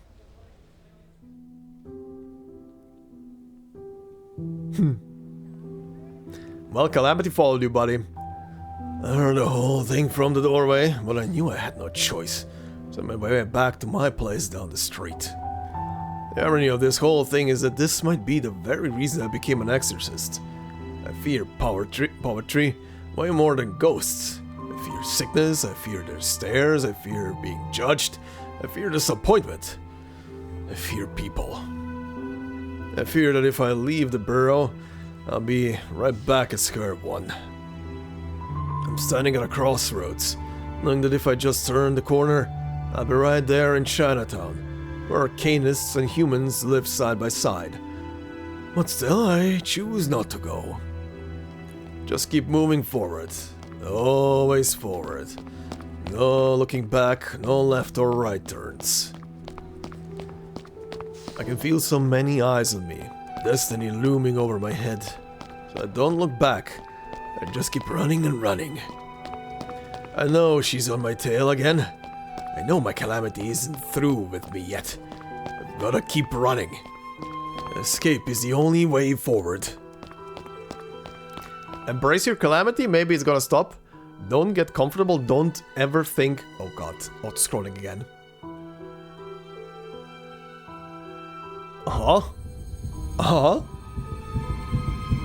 Don't breathe. That was a good movie. Oh. Ooh, buddy. Don't get comfortable, don't ever think you're safe. Don't indulge in pleasure. It'll make you complacent and destroy you in the end. Your punishment will come soon enough. Your calamity isn't over yet. It's just up ahead, always ahead, waiting for you to bump into it. Don't breathe.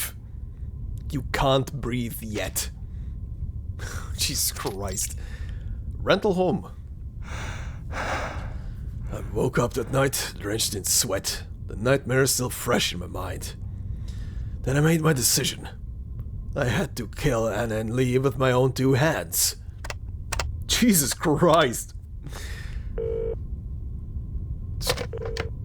Hey, Ruth, Tony, it's Shen. You guys got time? I have a way to help you clean up Chinatown. Meet me at the lighthouse tomorrow at 3 p.m. Oh boy. Oh boy, back to the beginning of the story, huh? Neither valor nor heroism. A battle one. A draw isn't equal to half a loss. Uh-huh. Okay. This is so far very entertaining. She lifts her chin, finding a stubbled face and a pair of very sunken eyes before her. The man's collar is stained yellow with neck grease. As he crouches, his grimy underwear peeks out from his slouchy pants. One hand scratches an ankle to a foot jammed in a loose and tattered flip-flop. Huh? Sifu? Looks like all that spirit money I burned away for nothing. I didn't expect you to be so full of life. His deep dark eye sockets are like pits. The blood vessels in his eyes like spider webs. Why can't you just give me some peace, kiddo? He pulls out a chair and sits across from her, as though preparing for an interrogation.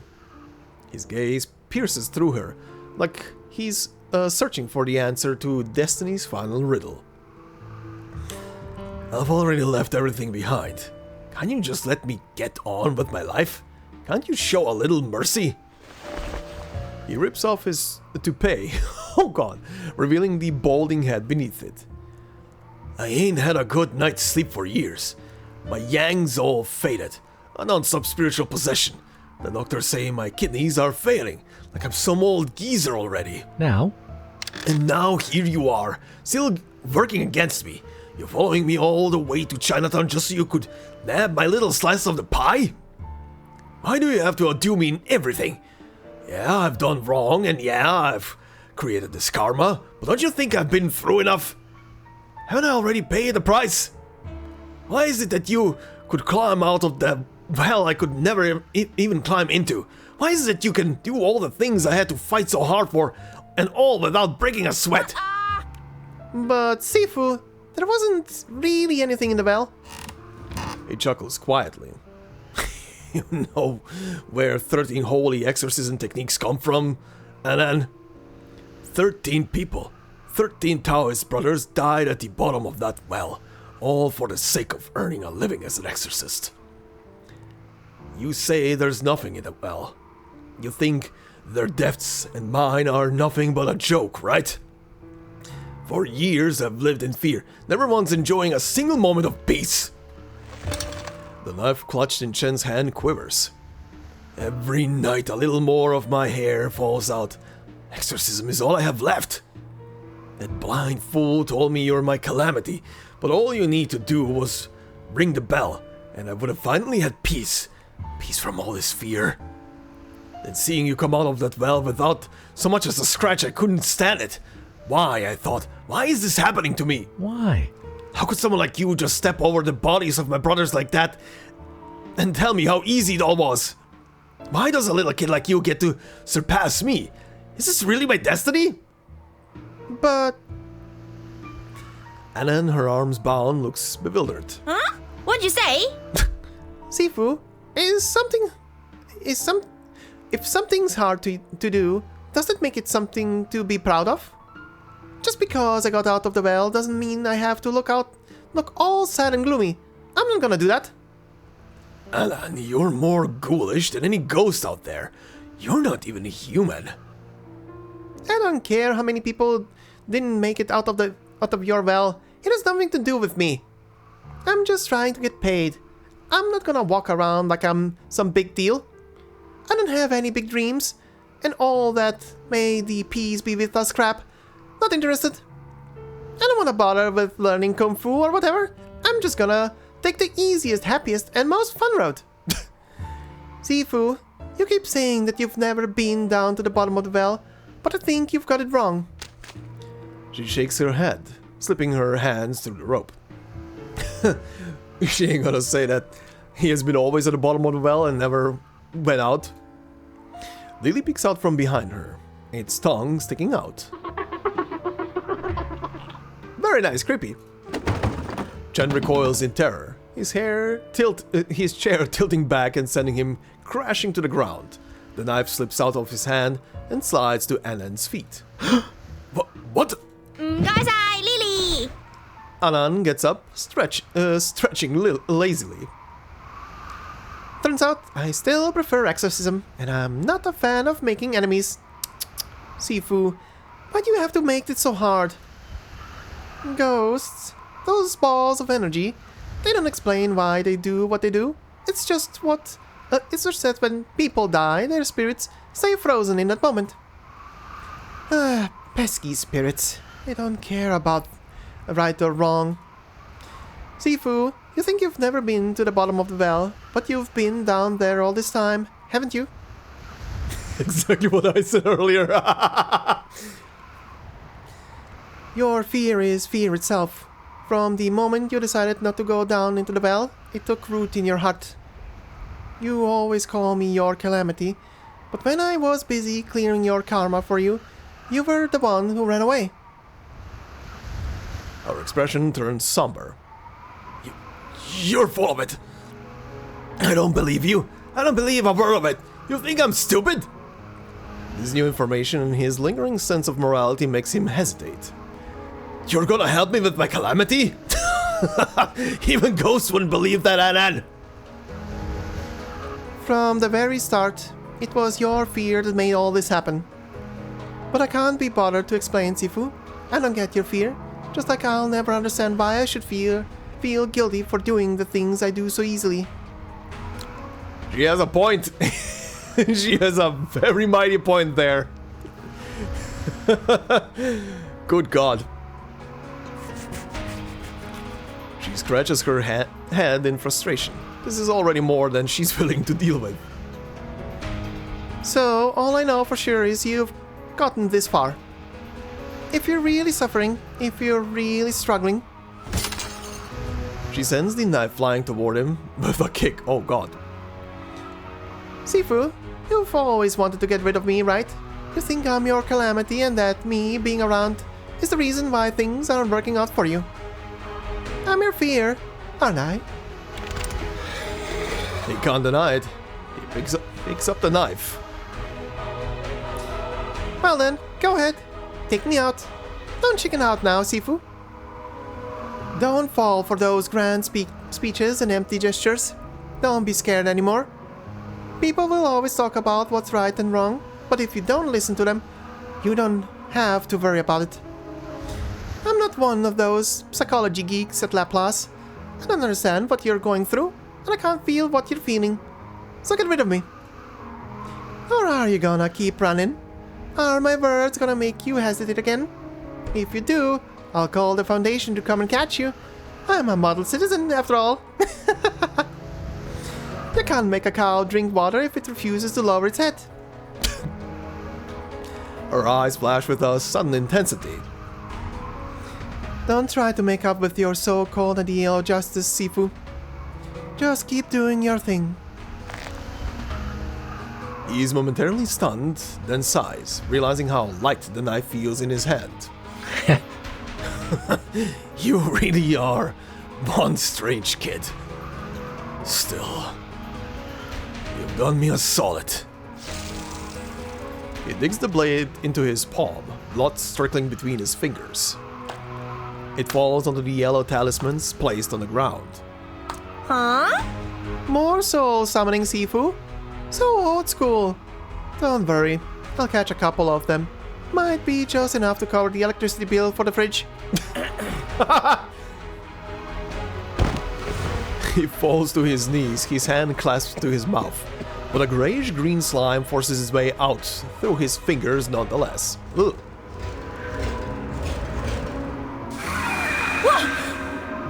No, that wasn't a soul summoning.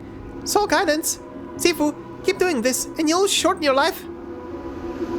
Her panic makes her hesitate. He wipes the slime from his mouth without the slightest sign of hesitation. You ready, kiddo? Sifu, you already had it all figured out, huh? In too deep to back out now? She lets out a deep breath. Then a wide, carefree smile forms on her face, just as it did the first time he saw her. Ah, 翻工啦 Neo Science Exorcism Office, action! Thanks. Her stock lines. Thank you. Alright, what am I fighting? What the shit? Association member Ruth? And Tony? Ruth. A member of the Ghost Control Society hides malice behind a smile. A missing person who unexpectedly reappeared and a temporary ally of Demi-Divine Chen. Tony, a sharp-tongued member of the Ghost Control Society. A missing person who unexpectedly reappeared and a temporary ally of Demi-Human Shen. What are your skills? Clean up the scene? Assassination? Spray shot? Same? Yeah. Demi-Divine Shen. Oh, great. The drooping... I cannot even see the rest of this name! What? Yateveo? What? Oh, wait, I can see it here. Yativio Ghost. or whatever, however that is being pronounced, naming dimension possessed by the soul of Tanana Yativio Ghost. I have no idea how to say that. Soul summoning can bring forth powerful ghostly possessions, but at the cost of the summoner's lifespan. To sever the karmic ties that had bound him for years, he wagered everything on one final gamble. Sacrifice ritual, Stab. Twine. Nice. Well then. 啊，翻工啦！ Not you two again. What do you want? Get lost. Huh. You really think we were just waiting around for you to save us? Enough talk, Tony. I won't be able to hold them off for long. The effect will wear off soon. Move aside. Don't worry about it. After he is dead, we can make up whatever story we want. Sifu. Aw. Alright. Well. 啦，copy that。好得人驚啊！ Get deleted. Fireworks。 Jen, quit wasting our time and hurry up. I will take back what's mine. Jen is like a rabid dog. He's out of control. We need to fall back. Oh, this thing, okay. That's the design they're borrowing for this. Alright then. Let's deal with you. Oh yeah, this thing has a debuff now, right? Days. Sure. It's a tough one, boss. Copy that。 陰森森、黑麻麻，盞燈時明時暗，真係好得人驚啊！ Bye-bye. Sifu, you look much better as a human. Sorry, but this is the last time. Kiddo. Good. Very good. 而家係我捉你，唔係你捉我啊！ Alright. Did he finally achieve some kind of mental clarity at the very end? Alright. Didn't see that coming. Uh-huh. With some proper etiquette, unexpected rewards may follow. Uh-huh. In what way? Yup. Laplace. Joint Committee of SF. We spoke to the other two members of the Paranormal Affairs Bureau, and they've confirmed that they were part of the trap your Sifu set up. He brought them in to force you out of Chinatown. You know what? Also, the staff handling the case report has made it clear that they disapproved of your actions. They say you should have taken persuasive measures rather than escalating the conflict. Regardless, those three troublemakers are down at the police station now, thanks to your help. Although I have to say, it took me some time to convince them to go there willingly. She rolls her eyes. So, where's my reward for handling the case? You guys better not go back on your word. And don't go thinking you'll get a discount. Not raising my prices is already enough of a special offer for my regulars. Damn. She tilts her head, a dark shadow falling on her face as she glares at him like an angry ghost. Here. What? A nice big stack of money. A hefty red packet is dropped in her hands. Oh, this is new. Madam Z told me that this is a custom. Where you're from. The logistics department didn't have a clue about this rat packet, so it took me a while to track it down myself. The shadow lifts and a golden light flashes in her eyes. She hooks her arm around his shoulders as though they're old friends. Whoa! Whoa, no need to be so polite with me. Thanks so much, boss. I wish everyone at the St. Paulo Foundation fortune and success in everything. Any of you at the foundation can visit whenever you want, especially Madam Z. I hope she comes over for tea when she's free. As she speaks, she turns and cracks open the red packet, taking a sneak peek before slipping it into her pocket, relieved. Autopedia, whatever you need, you can count on the Neo Science Exorcism Office to come through for you.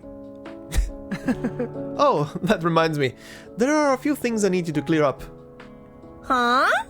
Huh? I was just being polite. Something seriously up already? She turns her head and mutters quietly to herself.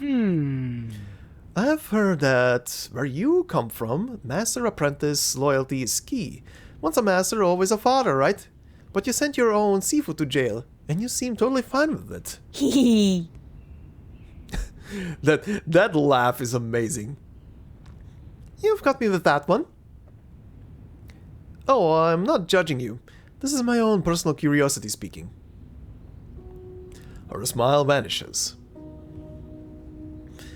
I think it's because he finally said thank you. That scruffy Sifu, who only ever saw me as a calamity. He told me, "Thank you for pulling me out of the well, kiddo." I think deep down, he was actually happy to. Jeez, all this happy stuff is in broad daylight is so cringy, boss. Huh? You lost me a bit. What do you mean by the bottom of the well? You don't need to know, don't worry. She waves the question off and turns to leave. Ah, 返工啦. Figure it out yourself, buddy. I'm out of here.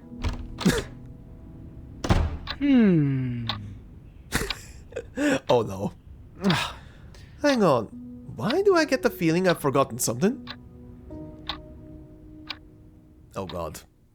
Did you forget something? Is it important? Hallway foundation. Anand's brisk pace stands in stark contrast to that of the overworked foundation staff.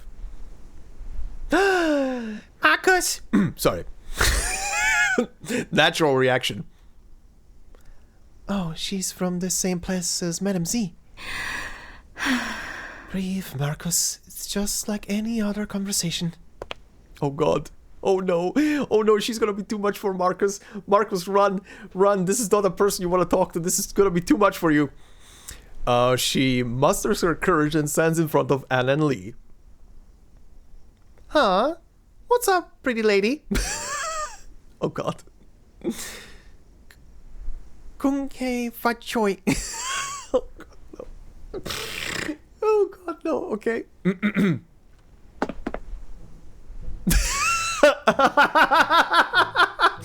Oh no. Was that correct? Was that something stupid? What was that? Huh? What'd you say? For real? Who thought you that? Alan moves back a step. That unexpected greeting is like an ambush. The kid that breaks empty-pocketed adults into a cold... The guy that breaks empty-pocketed adults into a cold sweat? What the shit did you say?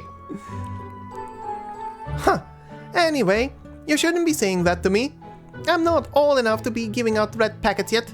You choose the wrong girl. Oh, did she ask her for money? Oh no. Her gaze carries a pure innocence. Her large, confused eyes glimmer like those of an abandoned critter peering out from a cardboard box. Alan tries to ignore them, but they have already taken effect. Oh god. Oh, fine. Kung hei fa choi.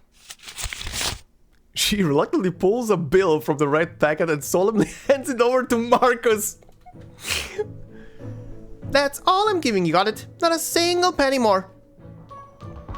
She scurries away as if escaping a tiger's den, leaving a cloud of dust in her wake. She found the thing that she fears. People asking her for money.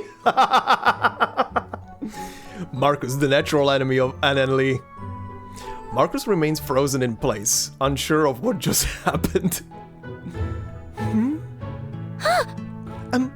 What?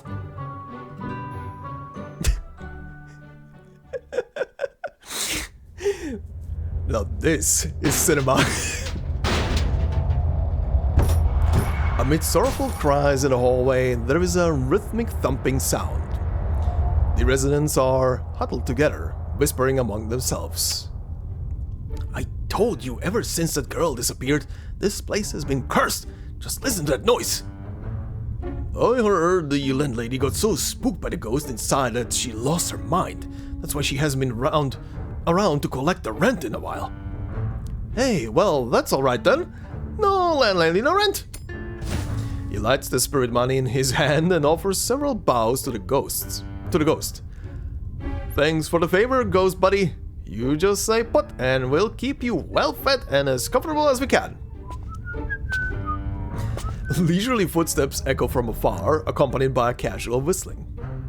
Whoa! Huh? What's with all the commotion today? Ah! Looks like we've got some new business coming our way. Neo Science Exorcism Office, action!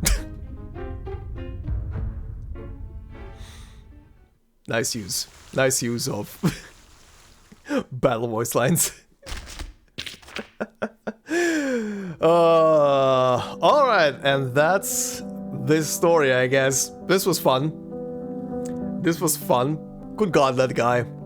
Well, at least at the end he had some clarity and stopped doing what he was doing. But... Oh, give me this. Yup. Okay, but now I'm gonna have to do this. Investigators' insights, years in the city, a new energy, escape, traditional lucky savings. These only live, I think, yeah, wait. I've never paid attention to how these work. I only know that there's gonna be clips of stuff later. Anyway, doesn't matter for now. This was fun. This was very fun. Good god. Also, hopefully, considering I didn't want to do the voice that I was doing there at the end more profusely for her, I didn't want to do it originally while she was a kid, because already doing a higher pitched voice slightly is a bit more difficult than anything else.